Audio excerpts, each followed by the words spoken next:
भारत के अंदर आज धर्मनिरपेक्षता की बात नहीं रही, जिस पर हमारी आज़ादी बनी थी, जिस पर हमारा देश टिका हुआ है। ये इस कानून से बन जाने से ये देश का जो किसान मजदूर है मर जाएगा।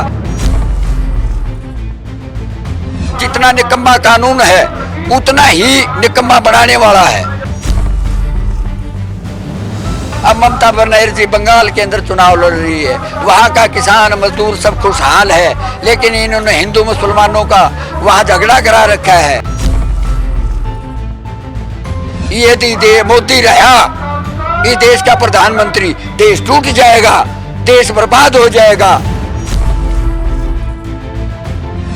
ਸਵਾਗਤ ਹੈ ਤੁਹਾਡਾ ਤੇ ਤੁਸੀਂ ਡੇਲੀ ਪੋਸਟ ਪੰਜਾਬੀ ਦੇਖ ਰਹੇ ਹੋ। ਮੈਂ ਹਾਂ ਸੁੱਖਾ ਖੇੜੀਵਾਲਾ। ਕਿਸਾਨੀ ਅੰਦੋਲਨ ਦੇ ਵਿੱਚ ਲਗਾਤਾਰ ਅਪਡੇਟ ਕਰ ਰਹੇ ਹਾਂ। ਸਿੰਘੂ ਬਾਰਡਰ ਮੌਜੂਦ ਹਾਂ ਤੇ ਸਟੇਜ ਦੇ ਲਾਗੇ ਸਾਨੂੰ ਇੱਕ ਬਾਪੂ ਜੀ ਮਿਲੇ, ਹਰਿਆਣੇ ਤੋਂ ਨੇ, ਜੀਂਦ ਤੋਂ ਨੇ ਤੇ ਹਮੇਸ਼ਾ ਰੋਜ਼ਾਨਾ ਇਹਨਾਂ ਦੀ ਡਿਮਾਂਡ ਜਿਹੜੀ ਹੈਗੀ ਆ ਉਹ ਸਟੇਜ ਤੇ ਰਹਿੰਦੀ ਹੈ। ਜਿਹੜੇ ਲੋਕ ਨੇ ਉਹ ਇਹਨਾਂ ਨੂੰ ਸੁਣਨ ਦੇ ਲਈ ਬੇਤਾਬ ਰਹਿੰਦੇ ਨੇ। ਆਖਿਰ ਆਪਣੀ ਬੇਵਾਕੀ ਦੇ ਨਾਲ ਜਿਹੜੀ ਗੱਲ ਰੱਖਦੇ ਨੇ, ਤਰਕ ਦੇ ਨਾਲ ਗੱਲ ਕਰਦੇ ਨੇ ਕਿ ਕਿੰਨੇ ਕੁ ਪ੍ਰਭਾਵਿਤ ਕਰ ਸਕਦੇ ਨੇ ਇਹ ਕਾਲੇ ਕਾਨੂੰਨ। बापू स्वागत है ਤੁਹਾਡਾ। मैं आपको सोशल मीडिया को मुबारकबाद देता हूँ कि सोशल मीडिया ने ही इन लोगों के साथ जो हो रहा अत्याचार हो रहे, इन अत्याचारों के अंदर है ये बताने के लिए, ये पहचानने के लिए कि आज देश में क्या हो रहा है। मैं मुबारकबाद दोबारा फिर देता हूँ। मैं हरियाणा डिस्ट्रिक्ट जींद का किसान हूँ। मेरी उम्र 85 साल है।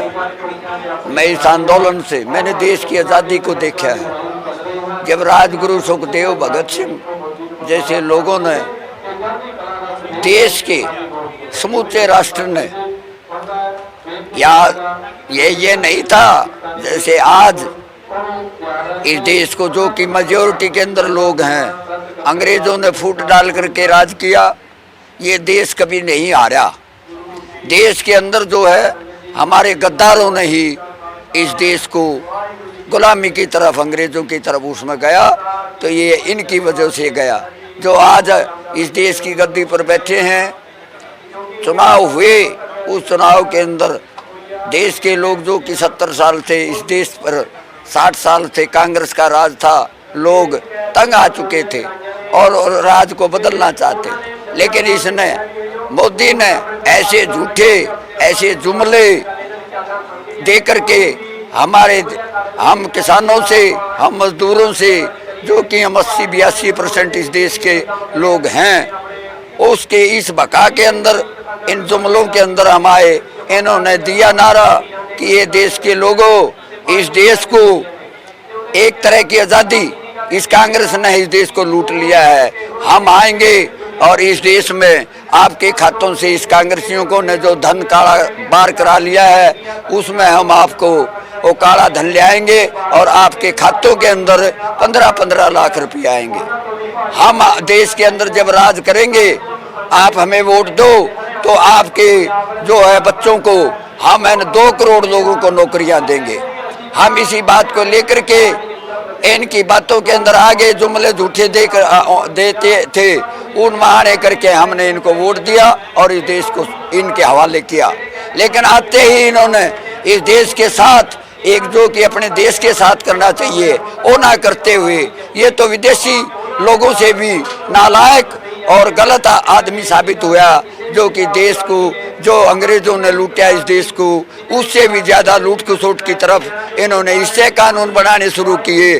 जो हमारे बच्चे 15 लाख तो क्या, जो हमारे माता और बहनों के पास 50-50, 100-100 रुपये थे, वो भी जमा करवा लिए। और उसके बाद में नौकरी देने की बात, एक आदमी को नौकरी नहीं मिली, एक बच्चे को नौकरी नहीं मिली। जो हमारे बच्चे लगे हुए थे, मैं हरियाणा प्रदेश का रहने वाला हूँ, वहाँ भी इसी का मुख्यमंत्री है खट्टर, और उन्होंने हरियाणा प्रदेश के अंदर एक बच्चा लगने की बजाय, एक आदमी को नौकरी की बजाय हजारों बच्चों को हटाया गया है, और जो पहले अपनी नौकरी पर लगे थे और रोजगार से बेहीन हो गए। और आज जो ये आंदोलन है, ये आंदोलन कोई खुशी के अंदर नहीं करता। ये जब आदमी के सिर पर से पानी बह जाता है, जब ये इन लोगों के साथ ये 3 काले कानून बनाए खेती के तो हाहाकार मचा। मैं पंजाब के किसानों का बड़ा मुबारकबाद देता हूँ कि देश की आज़ादी की चिंगारी थी वो भी पंजाब से उठी थी, और आज जो है काले कानूनों की जो चिंगारी है ये भी पंजाब से चल करके हरियाणा की तरफ आई। हरियाणा के अंदर खट्टर ने इनको रोकने के लिए आतंकवादी, अलखवादी, खालिस्तानी, माओवादी इनको बताया गया, और सड़कों को जेसीबी से तोड़ करके उन पर रहने बॉर्डर बनाया गया। उस बॉर्डर पर आने में, जो कि सर्दी का महीना था, 26 तारीख थी, शंभू बॉर्डर पर से जब ये किसान हरियाणा की तरफ आ रहे थे, हम लोग ये समझ चुके थे कि ये इन लोगों को, इस आंदोलन को तार पीड़ो करने के लिए ये किया जा रहा है। ये कोई आतंकवादी नहीं, ये कोई अलखवादी नहीं, ये कोई माओवादी नहीं। ये इन्होंने जो पंजाब के लोगों ने देश की आज़ादी के अंदर पंजाब से चिंगारी उठी थी वही चिंगारी है। हमने अपने भाइयों का कंधे से कंधा मिला करके 26 तारीख से लगातार हम इनको है न भाइयों के साथ मिलके हरियाणा का, और हमने एक नारा दिया कि आप हमारे बड़े भाई हैं, हम आपके छोटे भाई हैं, कंधे से कंधा मिला करके आपके साथ रहेंगे, आपके साथ जिएंगे, आपके साथ मरेंगे। आपने यदि हम दिल्ली के इस सिंधु बॉर्डर पर बैठे, हम है न गाजीपुर बॉर्डर पर बैठे दिल्ली को चारों तरफ से घेरे हुए हैं, और हम हर रोज, और मैं तो यहाँ पीछे हमारी सिंधु बॉर्डर की स्टेज के यहाँ 47 दिन से उस पर आमरण अनशन पर भी बैठा रहा। लेकिन मैं बता देना चाहता हूँ कि लोग हमारे आंदोलन को, कुछ लोग जो कि मीडिया के लोग, इस मोदी मीडिया के लोग और इस मोदी के जो आदमी हैं बीजेपी के, आरएसएस के, वो कुछ आदमी हैं, वो है इसको आंदोलन को फीका बताते हैं। लेकिन मैं ये बता देना चाहता हूँ ये आंदोलन फीका नहीं है, ये आंदोलन सारे संसार के अंदर फैल चुका है। ये देश का आंदोलन नहीं रहा, ये किसान का आंदोलन सिर्फ नहीं रहा। किसान, मजदूर, कर्मचारी, दुकानदार, गरीब, दलित, सभी का, सभी धर्मों के लोग, किसान जो हैं, चाहे वो सिख है, चाहे वो हिंदू है, चाहे वो मुसलमान है, सभी मिलजुल करके आज इस आंदोलन के अंदर खड़े हैं, कंधे से कंधा मिला करके। मैं आप लोगों को बता देना चाहता हूं, आपके माध्यम से आपका फिर मैं शुक्रिया अदा करता हूं कि लोकतंत्र जो है, संसार का सबसे बड़ा लोकतंत्र जो है वो भारत है। भारत के अंदर आज धर्मनिरपेक्षता की बात नहीं रही, जिस पर हमारी आज़ादी बनी थी, जिस पर हमारा देश टिका हुआ है, या कितनी भाषाओं और कितनी स्टेटों का, अलग अलग बोलियों का, अलग अलग धर्मों का, लेकिन अनेकता में एकता थी। उस एकता को तोड़ने के लिए, जो कि मैं तो यहाँ तक कहता हूँ कि इस देश को निजीकरण जो किया जा रहा है, ईस्ट इंडिया कंपनी एक आई थी, इनकी जो अडानी और अंबानी जो कि हमारी जमीनों पर कब्जा करने के लिए इन्होंने ये काले कानून बनाए, एमएसपी को खत्म करने की बातें करी गई, जो कि हरियाणा प्रदेश के लोग, पंजाब के लोग, जहां छोटू राम की भूमि है, चौधरी छोटू राम जब अंग्रेजों का राज था 1937 में खेती मंत्री थे, वो इसी धरती पर थे जहां ये सिंधु बॉर्डर है, टिकरी बॉर्डर है। उन्होंने 3 कानून ये बनाए थे। ये मंडियां सारे देश में नहीं है, यदि ये मंडियां सिर्फ पंजाब और हरियाणा में है, जहाँ का किसान खुशहाल इसीलिए है। लेकिन इस देश का जो उत्तर प्रदेश का किसान है, वो चाहे वो किसान बिहार का है, वो 10-10 किलिया का किसान यहाँ आन के हमारे पंजाब और हरियाणा में, क्योंकि वहाँ एमएसपी नहीं है, उनका जो झोना और जो वहाँ का कणक है वो 600 और 800 में बिकता है, प्राइवेट घराने खरीदते हैं, मंडियाँ नहीं है। हरियाणा का इसीलिए थोड़ा खुशहाल है कि यहाँ मंडियाँ हैं।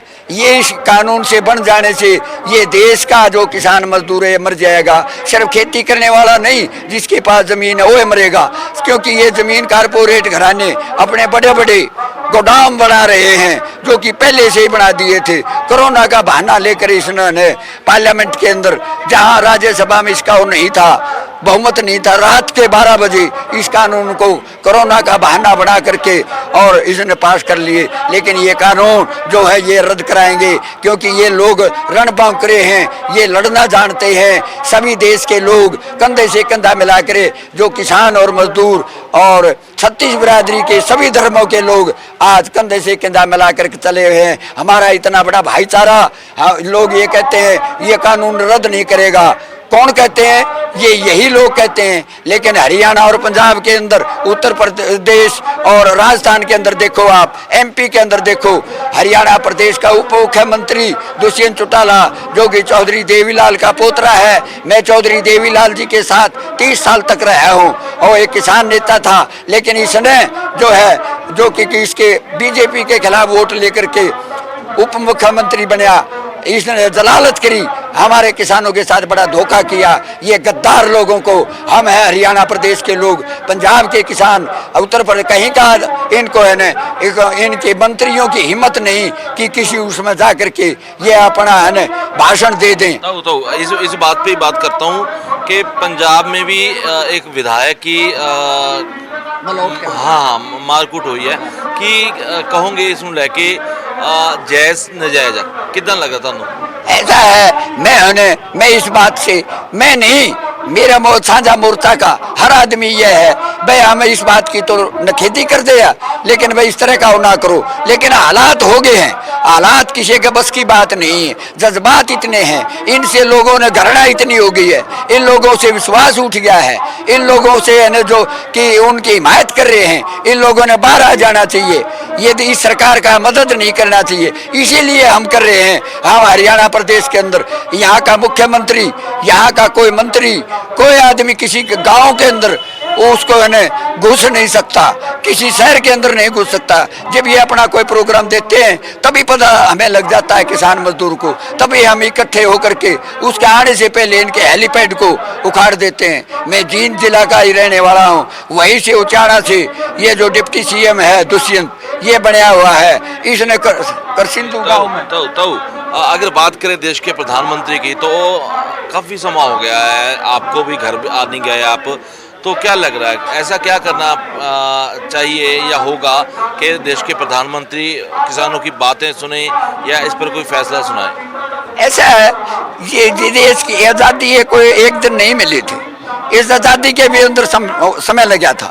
लेकिन समय की यह बात है, जितना निकम्मा कानून है उतना ही निकम्मा बनाने वाला है। तो उस बनाने वाले निकम्मा है, इतनी जल्दी मानने वाला नहीं है, क्योंकि उसका जैसे हमारा रोटी का सवाल है, हमारी रोटी छीनी जा रही है, इसलिए जो उसने निजीकरण किया है अंबानी और अडानी का, क्योंकि वो उसके अपने हैं, उन्होंने फंडिंग जो लेता है उनसे, जो वोटों को खरीदता है, लोगों को खरीदता है, तो उनसे खरीदता है, उसको इतना जल्दी क्यों नहीं मान रहा? इसका एक ही कारण है, हम मना कर रहेंगे। देश के अंदर, दुनिया के अंदर, प्रजातंत्र के अंदर कोई ऐसा नहीं रहा जो कि उसका जनता का मुकाबला करे, जनमानस का मुकाबला कर सके। ये मन की बात करता है, जनमानस की क्यों नहीं बात करता? इसलिए जनमानस जो है हमारे साझा मोर्चा के लोगों ने, सभी धर्मनिरपेक्ष देश के लोगों ने, जो कि जात पात का जहर फुला करके कहीं हिंदू मुसलमान के दंगे करा रहा है, कहीं हिंदू सिख के करा रहा है, कहीं दूसरे लोगों का करा रहा है। अब ममता बनर्जी बंगाल के अंदर चुनाव लड़ रही है, वहाँ का किसान मजदूर सब खुशहाल है, लेकिन इन्होंने हिंदू मुसलमानों का वहाँ झगड़ा करा रखा है और उन लोगों को उनको दबाया जा रहा है। तो इसलिए ये दबने वाला नहीं होता, आंदोलन चलेगा। आंदोलन के अंदर जो कि हमारा 11 दौर की बात हुई, हमें शांति प्रिय चले हुए हैं, चारों तरफ से दिल्ली को घेरा हुआ है और हमारा आंदोलन जो है अब ऐसे 5 तारीख को हमारे आगों ने एक फरमान जारी किया है कि आप FCI के जो गोदाम हैं, टोल प्लाजा जो हम घेरे हुए हैं, टोल प्लाजा बंद कर दिए हैं, अब FCI के गोदामों का घेराव करेंगे। उसके बाद में 10 तारीख को KMP को जाम करेंगे। हाँ जी, हाँ, क्यों नहीं बनेगा? एक केंद्र का जो अगला दबाव है, जिसमें हम जिस दिन जीतेंगे, लोग पूछते हैं अब क्या करोगे, जनता क्या करेगी, जनता की बातें नहीं सुन रहा। तो मैं और मेरे आगू और हर गांव का हर शहर का जो नागरिक है इस देश का, वो है पूरा का पूरा आज इस जोश में और होश से चल रहा है। वो जो है हमारा आंदोलन, जितने आंदोलन हमने किए वो सारे के सारे हमारे सफल रहे हैं। और अब हमारा जो आंदोलन है, आंदोलन की रूपरेखा है, उसमें तारीख तो नहीं दी गई है, लेकिन अब हम अगले महीने अप्रैल चल रहा है, मई के महीने के अंदर हमारे आगों का निर्देश है, तारीख बता दी जाएगी और सदन का हम घेराव करेंगे। सदन का घेराव करके वहीं बैठेंगे और सदन को नहीं चलने देंगे। और जब तक हम वापिस नहीं जाएंगे घरों को, तब तक हमारे कानून वापिस नहीं होंगे। 300 आदमियों की शहीदी हो गई है, कितनी शहीदी और ले लो, हम शहीदी देने के लिए तैयार हैं, लेकिन इन कानूनों को हम बर्दाश्त नहीं करेंगे। क्योंकि आज देश के अंदर एक आवाज बनी है, यदि मोदी रहा इस देश का प्रधानमंत्री, देश टूट जाएगा, देश बर्बाद हो जाएगा। इस देश को टुकड़ों में बांटने का वो है। इस देश के लिए जो है कहाँ खालिस्तानी है, इसको पूछने वाला इसका बाप को पूछो, इसके भाई को पूछो, कहीं स्वतंत्रता संग्राम में थे। इन लोगों का इतिहास देखो कि पंजाब के लोगों ने, बंगाल के लोगों ने और मेरठ जहाँ हम बैठे हैं, ये यहाँ से ही आजादी की चिंगारी उठी थी। तो अगर ये आंदोलन ना होता, लगता कि 1-2 नए कानून और आ जाते तब तक? कानून अब भी आ रहे हैं, ये कानून नहीं, 3 कानूनों के बाद मैं हरियाणा प्रदेश का रहने वाला हूँ, मैं पढ़ा लिखा हूँ। कानून में अभी असेंबली के अंदर 18 मार्च को जो कि सेशन चला हुआ था, उसके अंदर 3 कानून हरियाणा प्रदेश में और बनाए हैं इन बीजेपी की सरकार ने भी। जो लोग है निजी जो संपत्ति है या सरकारी संपत्ति है, उसके अंदर वो शामिल हुआ या शामिल होने की साजिश कर रहा है, तो उस पर केस करा के उस पर 1 करोड़ रुपए का जुर्माना होगा और उसको अंदर दे दिया जाएगा। और उसके अंदर कोई कोर्ट में केस नहीं जा सकता। अलग से इन्होंने एक ट्रिब्यूनल बना दिया है। इस तरह के ये कानून पे कानून बनाए जा रहे हैं। और गरीबों के लिए जो दलितों का था, दलितों पर बनाए इन्होंने 30 कानून थे दलितों का हक में, उनमें से सिर्फ 4 कानून रखे हैं। और उन दलितों के साथ जो कि अम्बेडकर ने इसको बनाए थे दलितों के लिए, लेकिन वो दलितों का जो है उनके भी सारे हनाकों को खोज करके और इस देश को हर तरीके से निजी की तरफ लिया जा रहा है। यहाँ की रेलवे बेची, यहाँ की जो है बंदरगाह बेची, यहाँ का BSNL को बेचा। तो हम हर हाल में जीतेंगे। इनकलाब जिंदाबाद। बिल्कुल बिल्कुल। बुजुर्ग ने 85 साल ਦੇ ਨੇ ਤੇ ਇਹਨਾਂ 47 ਦਿਨ ਮਰਨ ਵਰਤੇ ਵੀ ਬੈਠੇ ਰਹੇ ਆ। ਇਹਨਾਂ ਦਾ ਚੰਗਾ ਖਾਨਦਾਨ, ਪੜ੍ਹਿਆ ਲਿਖਿਆ ਖਾਨਦਾਨ ਆ। ਬੇਟਾ ਹਾਈ ਕੋਰਟ ਦੇ ਵਿੱਚ ਚੰਡੀਗੜ੍ਹ ਹਰਿਆਣਾ ਚੰਡੀਗੜ੍ਹ ਕੋਰਟ ਦੇ ਵਿੱਚ ਜਿਹੜੇ ਹੈਗੇ ਨੇ, ਹਾਈ ਕੋਰਟ ਦੇ ਵਿੱਚ ਵਕੀਲ ਨੇ ਅਤੇ ਫੋਰਨ ਦੇ ਵਿੱਚ ਬੱਚੇ ਵੀ ਪੜ੍ਹਾਈ ਕਰ ਰਹੇ ਨੇ। ਤੇ ਬਜ਼ੁਰਗਾਂ ਦਾ ਕਹਿਣਾ ਹੈ ਕਿ ਉਹ ਪਹਿਲੇ ਦਿਨ ਤੋਂ ਹੀ ਕਿਸਾਨੀ ਅੰਦੋਲਨ 'ਚ ਨੇ ਤੇ ਹਮੇਸ਼ਾ ਜਦੋਂ ਤੱਕ ਇਹ ਕਾਨੂੰਨ ਰੱਦ ਨਹੀਂ ਹੁੰਦੇ ਇਸੇ ਤਰ੍ਹਾਂ ਅੰਦੋਲਨ ਦਾ ਹਿੱਸਾ ਬਣ ਕੇ ਅੱਗੇ ਨੂੰ ਚੱਲਣਗੇ। ਸਿੰਘੂ ਬਾਰਡਰ ਤੋਂ ਕੈਮਰਾਮੈਨ ਕਮਲ ਦੇ ਨਾਲ ਸੁੱਖਾ ਖੇੜੀਵਾਲਾ।